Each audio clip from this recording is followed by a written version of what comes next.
Underwear don आणि माजी आमदार अरुण गवळी तब्बल 18 वर्षांनंतर तुरुंगातून बाहेर आले आणि त्यानंतर गवळी राजकारणात पुन्हा सक्रिय होणार का असा प्रश्न चर्चेत होता। मात्र अरुण गवळी राजकारणात सक्रिय होणार नाही अशी माहिती समोर आली आहे। गवळीऐवजी त्याच्या 2 मुलीच आगामी पालिका निवडणूक लढवणार आहेत। गवळीची मोठी मुलगी गीता गवळी या राजकारणामध्ये होत्या, मात्र आता गवळीची दुसरी मुलगी योगिता गवळी देखील राजकीय मैदानात उतरणार आहे। अरुण गवळीच्या अखिल भारतीय सेना पक्षातर्फे त्याच्या दोन्ही मुली निवडणूक लढवणार आहेत। अरुण गवळी आणि त्याची मुलगी योगिता गवळी यांच्याबद्दल आपण ग्राफिक्सच्या माध्यमातून अधिक माहिती घेऊया।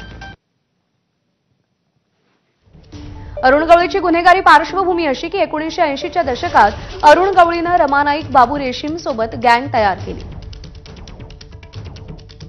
गवळी गँगनं भायखळा गँगला संपून साम्राज्य उभारलं।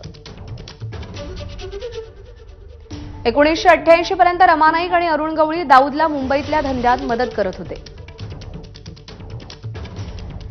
एका जमिनीच्या वादातून दाऊदनं रमा नाईकचं एन्काउंटर केलं। रमा नाईकच्या एन्काउंटरमुळे अरुण गवळीनं मुंबईतील दाऊदशी खुलेआम शत्रुत्व घेतलं। अरुण गवळीनं मुंबईच्या रिअल इस्टेट क्षेत्रात मोठा जम बसवला।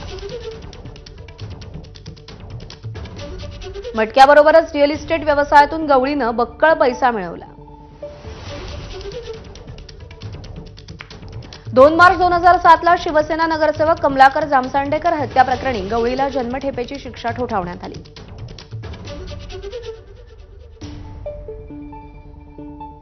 तर योगिता गवळी वाघमारेची ओळख करून घेऊया। कुख्यात डॉन माजी आमदार अरुण गवळीची दुसरी कन्या योगिता गवळी। योगिता गवळी वाघमारे पेशानं वकील आहे।